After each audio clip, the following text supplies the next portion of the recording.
ჯუანშერ ბურჭულაძე სასამართლომ დამნაშავე ცნო თავდაცვის ექს-მინისტრს, რომელსაც გამოძიება თანამდებობის ბოროტად გამოყენებას და უკანონო შემოსავლების ლეგალიზებას ედავებოდა ციხეში 10 წლის გატარება მოუწევს.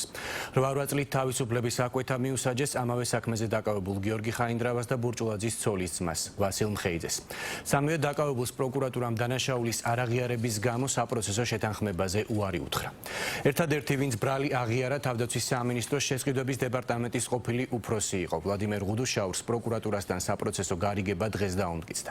განაჩენის გამოცხადებამდე თავდაცვის ექს-მინისტრმა საბოლოო სიტყვის უფლებით ისარგებლა. ჯუანშერ ბურჭულაძე წარდგენილი ბრალდებები უარყო და იმის დასამტკიცებლად, რომ უკანონო შემოსავლები არაფერში სჭირდებოდა 90-იანი წლებიდან მოყოლებული მისი ოჯახის ქონებრივ მდგომარეობასა და საკუთარ მაღალ შემოსავლებზე ისაუბრა. ითახსნა მოსამართლემ მიღებული გადაწყვეტილება და როგორია მხარეთა პოზიციები ამას. ხატია ჯამალაშვილი გვეტყვის, რომელიც სასამართლოდან გვერდება პირდაპირ ეთერში. ხატია. 8 თვიანი სასამართლო განხილვა დასრულებულია. დღეს თბილისის საქალაქო სასამართლოს მოსამართლემ ირაკლი ხუსკივაძემ თავდაცვის ყოფილი მინისტრის ჯუანშერ ბურჭულაძის საქმეზე განაჩენი გამოაცხადა. ჯუანშერ ბურჭულაძეს 10 წლით მოუწევს საპატიმროში ყოფნა, რაც შეეხება მის მოადგილეს გიორგი ხაინდრავას და მის ცოლის ძმას ვასილ მხეიძეს, მათ 8 წლით მოუწევთ საპატიმრო დაწესებულებაში ყოფნა. ერთადერთი ბრალდებული, რომელსაც საპროცესო შეთანხმება გაუფორმდა, ეს არის ვლადიმერ გუდუშაური და ეს საპროცესო შეთანხმება დღევანდელ სასამართლოს ხდომაზე დამტკიცდა. 4 წლიანი პირობითი მსჯავრი, 10,000 ლარიანი ჯარიმა და 1 წლით თანამდებობის დაკავების შეზღუდვა. ასეთი არის საპროცესო შეთანხმების პირობები. თუ რატომ იყო ვლადიმერ გუდუშაური ერთადერთი 4 ბრალდებულ შორის, რომელსაც პროკურატურამ საპროცესო შეთანხმება გაუფორმა, ეს იყო მთავარი კითხვა დაცვის მხარის და სხვა ადვოკატების, რომლებიც ამბობდნენ, რომ სწორედ ვლადიმერ გუდუშაურის ჩვენება იყო საქმის მთავარი საფუძველი. თუმცა ასე არ ფიქრობს პროკურატურა. დღეს პროკურორი აცხადებს, რომ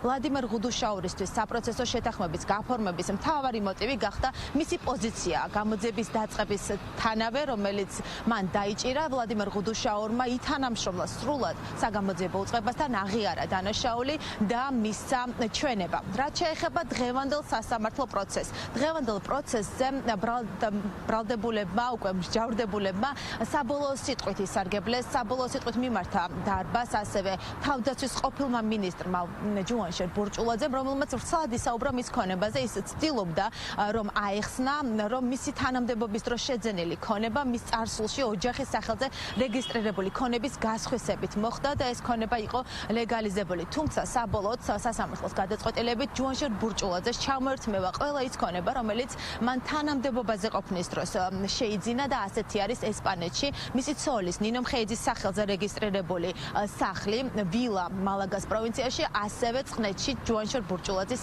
ოჯახის სახელზე რეგისტრირებული ქონება. ყველაზე ცუდი დღეს, რაც ჩვენ მოვისმინეთ, ეს არის, რომ სულად დააკმაყოფილა და გაიზიარა ბრალდების მხარის პოზიცია, მაგრამ ძალიან საინტერესოა, როგორ შეიძლება დაასაბუთოს მოსამართლემ, ვინაიდან ჩვენ ყველა ერთად ვისმენდით, მათ შორის ჟურნალისტები და საზოგადოება, თუ რა ჩვენებები მისცეს სასამართლოს ეგრეთ წოდებულმა ოქროს მოწმებამ. გულისხმობ ბატონ გუდუშაურის ჩვენებას და გულისხმობ ასევე ტუკვაძის ჩვენებას. ჩვენ ვისმენდით, რომ როგორც ტუკვაძემ, ასევე გუდუშაურმა ცალსახად დაადასტურეს სასამართლოში.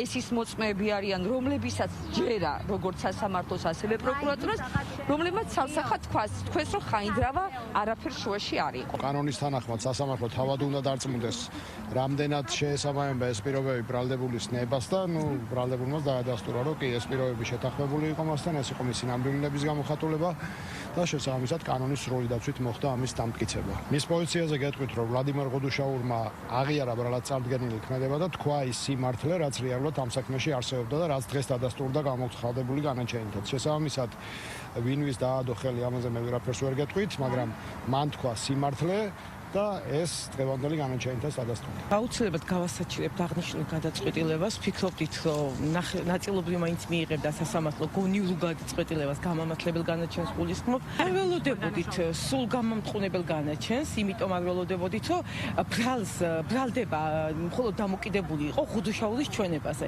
სანამ ტუკვაძის ჩვენება და გუდუშაურის ჩვენება ორივე იყო მნიშვნელოვნად მიჩნეული ბრალდების მხარის მიერ. სანამ მათმა არ მისცეს ჩვენება, ბრალი ვერ წაუყენეს ბატონ ჯუანშერს და ეხლაც მოსამართლე გაიზიარა პროკურორის ეს უსუსული ჩვენება თავის გადარჩენის მიზნით, რომელმაც მიცეს ხუდუშაურმა და მეორე ბრალდებულმა და ტუკვაძემ. როგორც მოგეხსენებათ, სასამართლომ გამოიტანა გამომტყნებელი განაჩენი და სამივე ბრალდებული დამნაშავე ცნოთ, რომ მათთვის ბრალად წარდგენილი ყველა ქმედებაში. ბრალდების მხარის მოთხოვნა იყო, რომ ჯუანშარ ბურჭულაძეს ჩამორთმეო და ის ქონება, რომელიც გამოიყენა მან ამ დანაშაულის განხორციელების დროს, ეს იყო ესპანეთში მდებარე სახლი და ნაკვეთი და ასევე ნუშის ბაღების ქუჩაზე მდებარე სახლი, რომლის გაყიდვითაც ასე ვთქვათ, ცდილობდა ამ უკანონო დაუსაბუთებელი ქონების ლეგალიზება. სასამართლომ ესეც გაითვალისწინა და მას ჩამოერთვა დაახლოებით 3 მილიონამდე ქონება. კოდექსით არის განსაზღვრული, რომ ეს ყველაფერი ასე ვთქვათ, სახელმწიფოს სასარგებლოდ ჩამოერთმევა პირს. გამომტყუნებელი განაჩენის გასაჩივრება სამივე ბრალდებული გეგმავს ზედა ინსტანციაში. ამის შესახებ ადვოკატებმა დღეს ვრცლად ისაუბრეს მედიასთან.